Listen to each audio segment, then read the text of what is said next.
explain a little bit about what does the level 5 automation mean in the context of self-driving car adoption? Let me start off with you, Becky. Yeah, great question. Level of autonomy, I mean, it's based on what's people, everybody has a different interpretation of that, but it starts from level 0, which is a human completely in charge of the car. Then it goes to level 5 with limited assistancy, like lane assistant and blind spot assistant and all of these that nowadays you can see in majority of the cars. Then level 2 is a little bit more control, like lane change mechanism.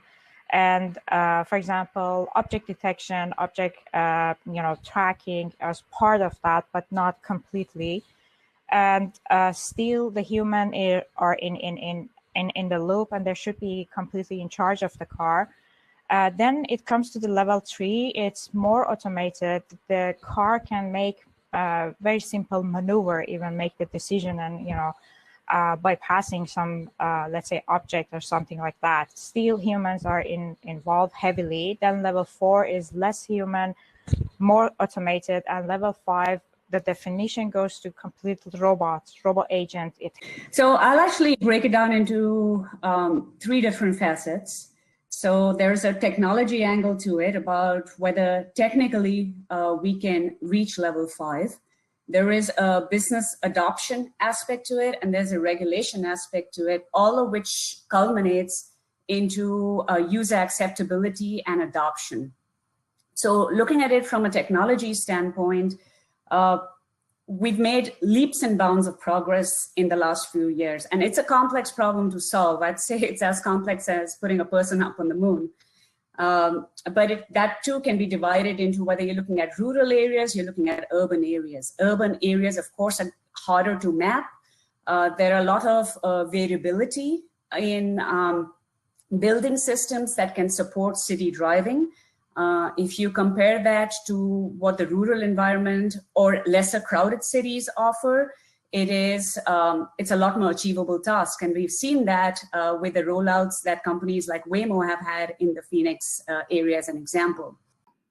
Yeah, I think we're looking at it actually the wrong way. Autonomous vehicles are not going to be individually owned, at least for the next 10 or 20 years. It's a $250,000 car full of sensors. So it's going to be a fleet base. So you're going to see Cruise, Waymo, even Tesla having a ride sharing approach. So you're talking about fleets, you're talking about trucks, you're talking about shuttles. So when you think about that, you're democratizing the technology. So wherever an Uber driver today doesn't want to drive, outside the Bay Area 2 hours, because first, it's not economical, and second, there might be areas, the socioeconomic areas that are lower than downtown San Francisco, and a robot doesn't care. A robot doesn't care if you're in the rich or the poor areas of the country. So I think it would have the opposite effect. I think at first, obviously, the more privileged will have access to this technology at first. But if you find a way where the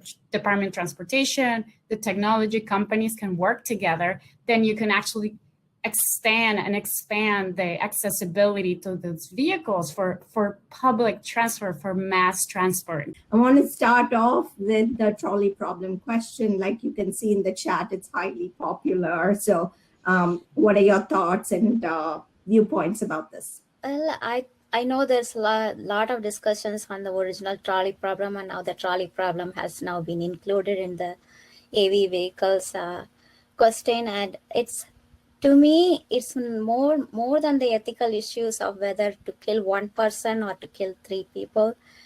People always talk about that. But I think that is, if you look at from the human perspective, it's always been a reaction. When you are faced with a situation like that, you react. But when a car is faced with a situation like that, it's a decision. So that's where the morality comes into question. Now the car is deciding instead of the human reacting to a situation. So now if you look from that context, morality decisions are now being made by AI in every other sphere of our life. And we haven't really discussed that in the same way as we have picked apart this trolley problem for ages now. we are just accepted the morality decisions of facial recognition, the morality decisions of algorithms in the criminal justice system or in predictive policing. We haven't questioned them as much as we question this. To me, I think we need to focus the direction more on what is the ethical implications of the inequalities in making these kind of decisions and liabilities, right? So what have you to say about those areas? Since I know I'm putting you on the spot because you work closely with Federal Highway Administration here in Washington, D.C. Saina. Sure. So first of all, I don't think I can speak on behalf of the federal government, but just being in DC and close to all these regulators. Understand that the fine print and the disclaimer. So yeah. Yeah, yeah. But the thing is, yes, as I think Paula mentioned earlier. Or was it Radhika? I'm not sure. So currently there is no specific regulation in terms of autonomous vehicles, but I know that people are trying and being active to change that. There are like different aspects to that. You need to educate the regulators about the potentials and the shortcomings of autonomous vehicles. You need